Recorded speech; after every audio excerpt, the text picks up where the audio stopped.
Good afternoon. Myself Karthik, Assistant Professor from Department of Computer Science Engineering from Government College of Engineering, Singipati, Tanjavur. Today, I am going to discuss the concept of data types in memory. So we must know what's the type of data we are going to store inside of the memory. So in Java, generally, there are data types can be classified into three ways. One is a primary data type, second one is a derived data type, and to give a very important part, primary data types. So as we know that in Java, so the primary data types are classified into 8 types. There is all 8 types of primary data sets will be supported. One is for representation of alphabet, we are going to use character. For representation of whole number, there are 4 data types will be supported.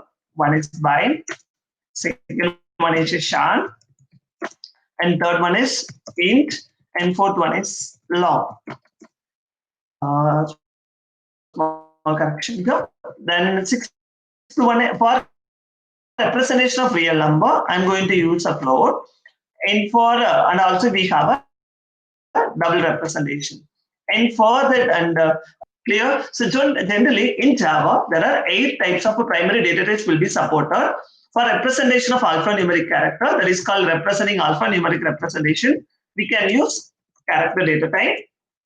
For representation of whole number, that is called mathematical, we are saying the representation of whole number, we are going to use byte, short, int, and all. There are 4 data types will be supported. And for representation of real or a fractional number, we are going to use another 2 more data type. That is called float and double. And for representation of true or false, we are going to use Boolean. Clear? Okay. So in so if you want to store any alphanumeric characters in Java, so in Java we are going to use 2 bytes of memory for storing a 1 character variable.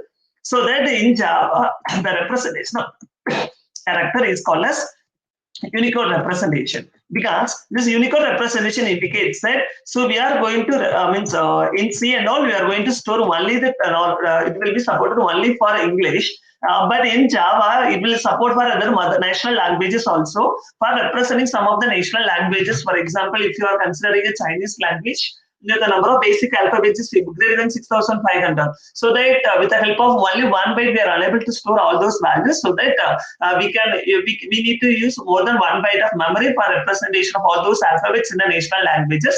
So for that purpose, in the Java, we are allocating 2 bytes of memory for representing a single alphabet. So that in Java, the character representation is always called as Unicode representation.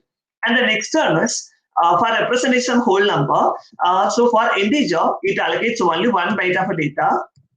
And for representation of short, it allocates a 2 byte of memory for storing a single value. And for integer, it allocates 4 bytes of memory to store a single value. And for long, it allocates 8 bytes of memory for storing a single, for a single value. Okay. For bytes, so we know that this is a 1 byte of a memory. So in always in Java, everything will be represented in the concept of signed representation, so that the maximum the values of byte values varies from minus minus 2 power that is 2 power n minus 1. That means that here 1 byte equal to 8 bits. So here it is a n minus 1 bit. So here n means the number of bits maximum we can use for representation of the value. So that 2 power n minus 1 to 2 power n minus 1 minus 1. There is a value minus 1. Is it clear?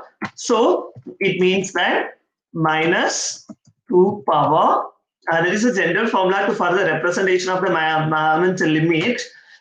So 2 power here n is equal to 8 minus 1 7. So 2 so 2 power, we can use we can insert this power. I'm going to use extra 2 7 minus 1. So it means that the maximum values lies from 1 minus 128 to 2.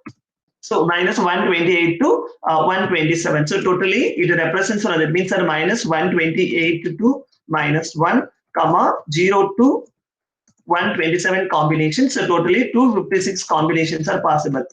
So in byte representation, you are going to represent like this.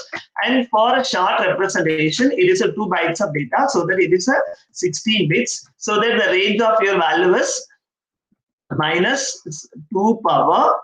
It is a 16 bit, so that we can represent as a 2 power 15 to 2 power 15 minus 1. So then the range is varies from minus 32,768 to 32,767. So that the total number of the values varies from the minus 32,768 to minus 1, comma 0 to 32,767. So totally we can getting 65,536 combinations you are getting for representation of short value. And the next one is for representation of integer. So therefore it is a minus 2 power 31 to minus 2, there is a maximum range, it's a 2 power 31 minus 1. So this is a range for long. If you want, you can use the calculator, we can represent it. And for representation long value, it allocates 64 bits. So that the range is minus 2 power, it's a 63 to 2 power 63 minus 1. So this is the range for long values. Clear? Okay, is there any doubt? Okay, so I hope that so this is the way we are going to calculate the limit for limit value for all the data types in a full number. So next one is a real number, that is called as a fractional number. So there are two data types can be represented with the help of this fractional number. One is a float, another one is a double. So if it is saying it is a float, so in Java it allocates 4 bytes of memory to store single value. That means to store a one value. And for double it allocates 8 bytes. So in Java, so this 4 bytes of representation we call as a single precision format. So we call as a single precision format, so that we can able to represent. That means that we know that what is a single precision format. We already had a discussion in computer architecture. 1 bit represents for a signed bit value, and 11 bits represents for a mantissa. 8 bits represents for mantissa. So then the remaining 23 bits represents for a small correction here, not a mantissa here. Mantissa means it is a part of your fractional part of your value. This is for exponent.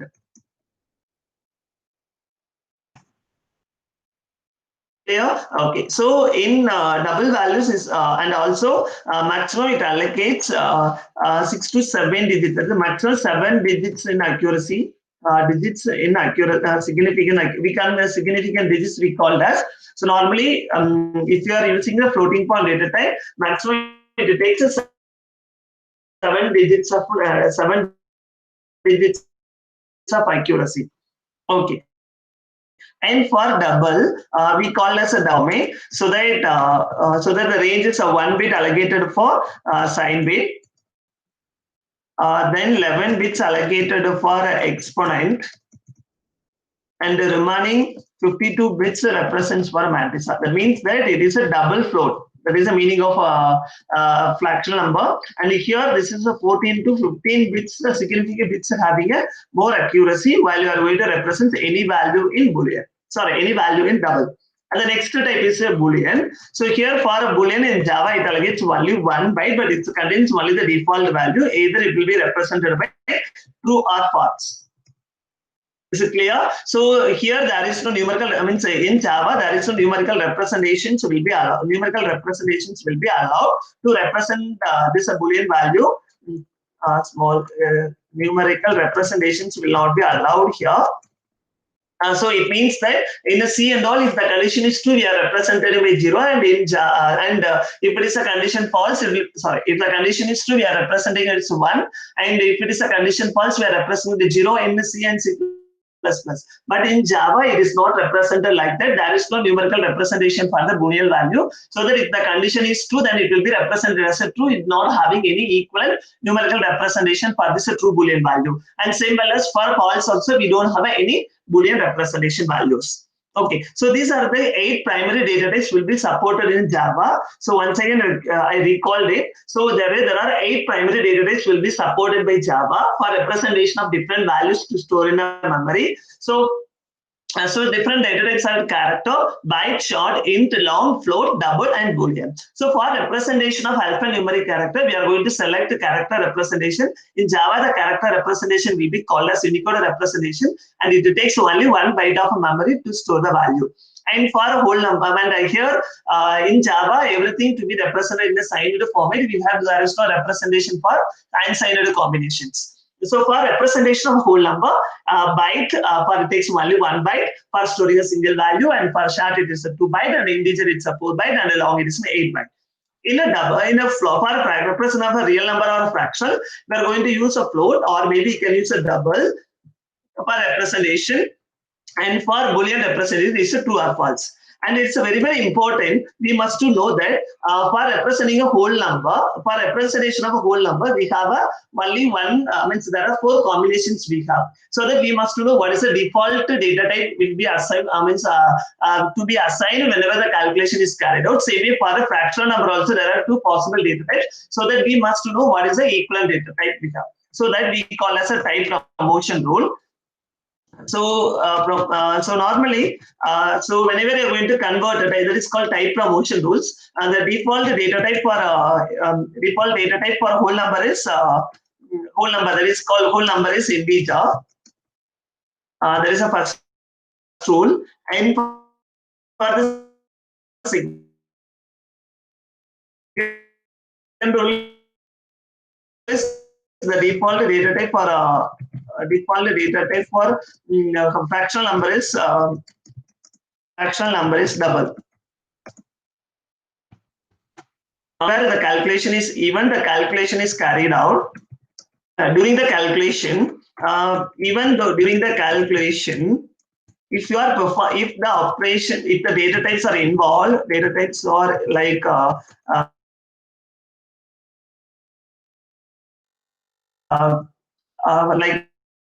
how to say that, by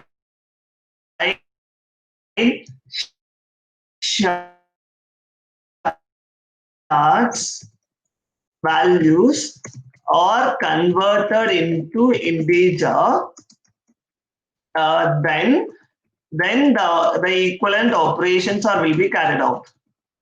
Then the operations, the actions will be takes place. Fractional number, same way for if the floating data types are involved in calculations, so it will be converted into equivalent double representation to double representation, then the double representation, then the calculation will carried out. Clear? So this is the important, so that it is very, very important. So whenever if you are going to perform any calculation, if the other data types will be presented in integer, data type will be converted in integer, and same way the fractional number, means for a fractional number, it will be converted into the double, and it will go up.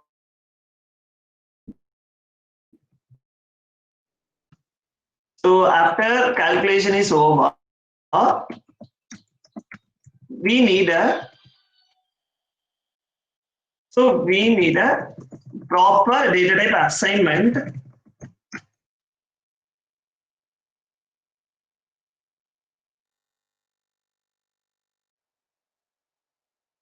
Proper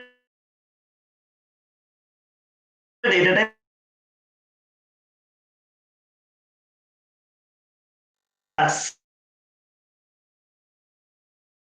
assignment for the calculations, for the expressions.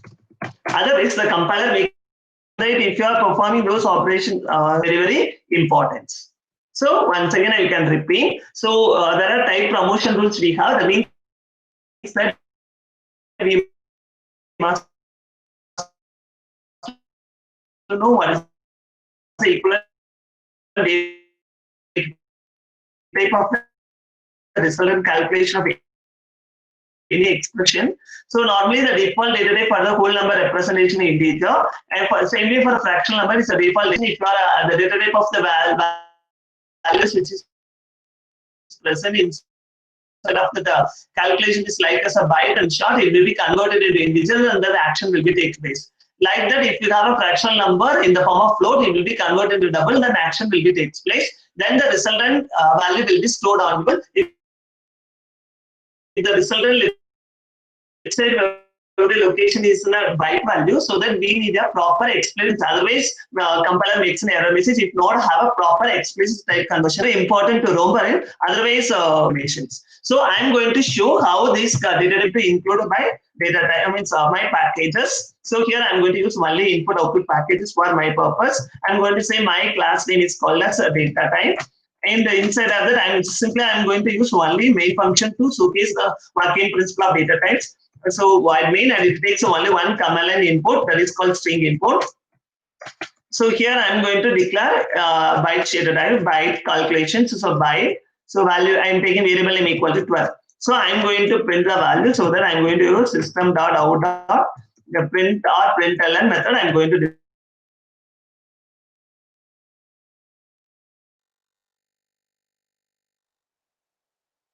display so that the value of b equal to, I'm not going to use any framework. I'm going to use Notepad for a type. I mean, so for creating application, and by using command like command prompt, I'm going to run my applications. So I'm going to say my program is not data.java. So now I'm going to run my program with the help of program representative. I mean, I'm going to show how the program will execute. And also, I'm going to showcase the concept of type promotion rules. So now that will be open, so that now deep dive. So inside of Java and sample. Now I'm going to set a path because we need an API for the representation. Program files Java, so now the API will be supported. So now I'm going to compile my program. So data.java. So the program, just we can check for the errors. So if there is no error will be created, then automatically the corresponding class files will be created on the location, so that my class name is called as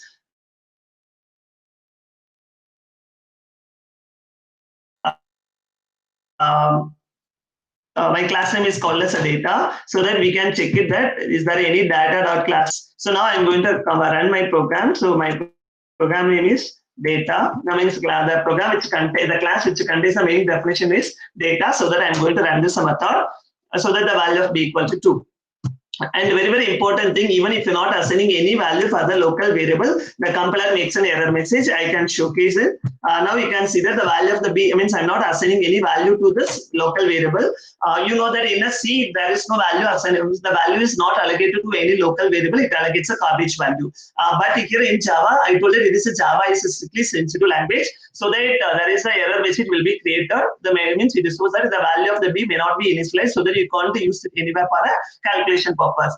So that if you are using any local variable in a Java program, so we must to initialize the value for the variable either through assignment operation or maybe through input statement. We are going to assign some value for this. Okay, so assume that I'm going to have a calculation for values. For example, I'm going to store. I'm going to create two values. One value is at 10. Another one value is at 12. I'm going to find the addition of two numbers. So I'm going to say that it is equal to b plus c. I'm going to display the value of b. So, so even there is a correction I have, so that I made some changes on my program, so that I saved it. Then I'm going to compile my program. So there is no errors.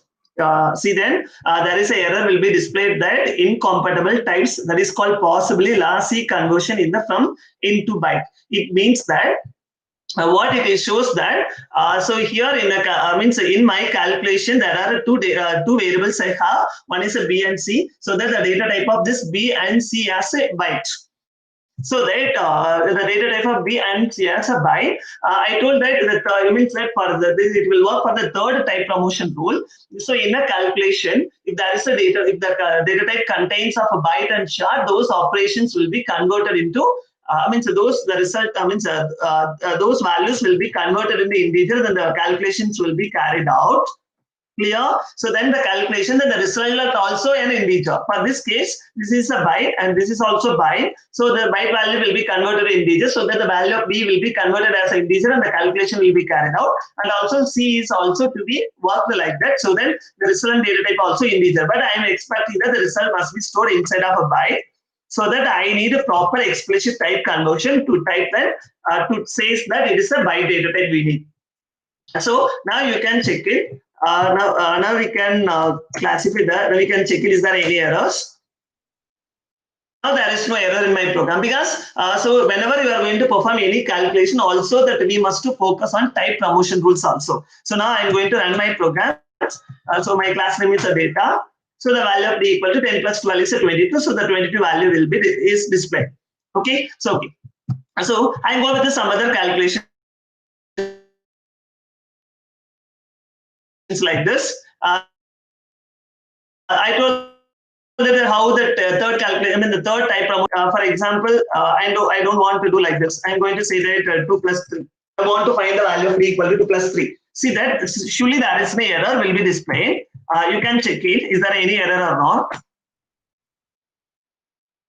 So no errors. The value equal to 5. Here it's normally when you are going to take the value of this 2 plus 3, it will be considered as an integer and the calculation will be take place and it will work. So when you do calculation, if there are any values will be present. For example, here I am going to say the value of B. Now you can check in. Now I am going to work with this.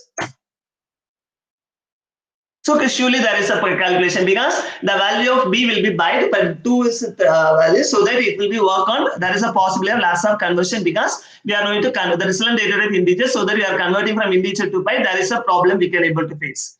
So that we need to have a proper explicit type conversion to represent it. Is it clear? Okay. So that's all about the concept of data types in Java.